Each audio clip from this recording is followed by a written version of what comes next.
Cuando las cosas tienen que ser, tienen que ser. Vamos a ir ahora a otra noticia que tiene que ver con lo que está sucediendo en la Cámara de Diputados y vamos a volver al trabajo allí de Marcelo Padovani. Marcelo, adelante. Sí, estamos con Carlos Raimundi del Bloque de Solidaridad e Igualdad y un tema polémico, Raimundi, el tema del aumento del gas. Bueno, ¿qué va a hacer el Bloque de Solidaridad e Igualdad? La verdad que no es polémico el tema, es irracional, es brutal. Y hasta hemos encontrado algún eco en algunos legisladores oficialistas que reconocen claramente que jamás se tendría que haber llegado a esta situación. Uno puede entender que después de 7 años de tarifa congelada era razonable un rediseño del cuadro tarifario, pero había que hacer audiencia pública, hay que hacer un estudio sociolaboral de cada uno de los hogares para que no ataque por igual a los que tienen mayor capacidad de consumo que a los sectores más populares.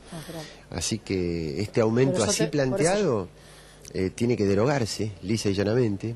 Yo creo que hay que hacerlo por ley, porque una ley en principio nos ubica, digamos, en una agenda de prioridades del ciudadano común, que es algo tan costoso, ¿no? Que un político sintonice la misma problemática que el hombre de la calle. Primero. Y segundo, que al ser por ley, le da un respaldo institucional al consumidor, porque lo que no se puede hacer es las soluciones individuales, porque las soluciones individuales debilitan. Le pueden dar una solución momentánea a una persona que hizo un reclamo, pero ¿qué hacemos con los miles que no se pueden trasladar al ente de control, que no saben cómo redactar correctamente una nota y por una formalidad se las rechazan? Entonces el Congreso es el que tiene que plantarse y discutir con las empresas un nuevo cuadro tarifario que no tenga la brutalidad y la locura que ha sido este aumento dado por el Gobierno Nacional, tanto a la energía eléctrica como al gas. Raimundi, ¿esto tiene que ver con las facultades delegadas de alguna manera? No, muy relativamente, porque como el Poder Ejecutivo es el que negocia la relación, el que administra la negociación con las empresas de servicios, no se cuestiona el decreto en el sentido formal, lo que se cuestiona es el aumento. Lo de las facultades delegadas, en ese sentido nosotros decimos lo que hemos dicho toda la vida.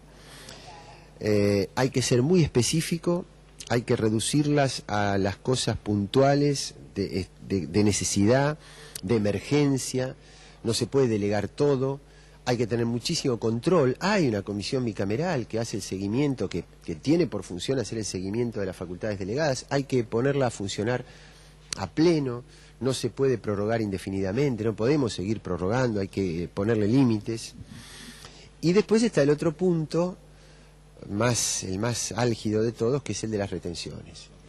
Ahí nosotros decimos que es una herramienta legítima de un gobierno aplicar retenciones, que no se le puede dar el mismo tratamiento a un cultivo como el trigo, que ha sido muy maltratado por la sequía, que ha reducido el área cultivada, que a la soja, que está muy concentrada, que se beneficia con un tipo de cambio que está más alto que el año pasado, que le han bajado algunos insumos, que ha subido los precios en los mercados internacionales. Entonces ahí podríamos segmentar a los pequeñísimos productores, que son los más masivos, y mantenerle un nivel alto de retención a los grupos económicos muy concentrados que están vinculados con los mercados internacionales. ¿A esta altura se plantea retenciones sí o retenciones no?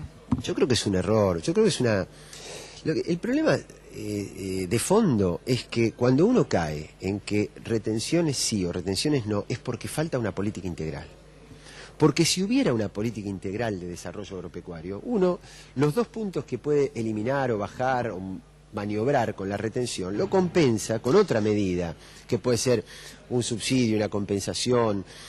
El Estado tiene que, si el Estado utilizara toda la capacidad que tiene el INTA y que tiene el INTI y que tiene las universidades nacionales para producir insumos desde los laboratorios públicos, ¿cuánto se reduciría el costo para el productor y cuánto se reduciría el negocio de las multinacionales, que son las que hacen mucho lobby para que estas cosas se mantengan elevadas? Entonces digo, si hubiera un planteo de esta naturaleza, usted me dice, mire, yo le mantengo la retención, pero le bajo el costo del agroquímico. Entonces digo, estas son las cosas que en un país serio, en un país con instituciones que funcionan, se tendrían que discutir con más naturalidad. Bueno, está pidiendo la mesa de enlace, lo pidió la semana pasada, 10 puntos porcentuales de rebaja en las retenciones. Sí. ¿Esto es imposible? No, en la soja nosotros no estamos de acuerdo en segmentar al pequeñísimo productor, al pequeño productor, y estamos de acuerdo con discutir trigo, maíz, pero no estamos de acuerdo con una baja así masiva del cultivo de soja. Gracias, Raimundi, muy amable. Bueno, allí está Carlos Raimundi, que Bien, en Marcelo. minutos más va a participar también de la sesión aquí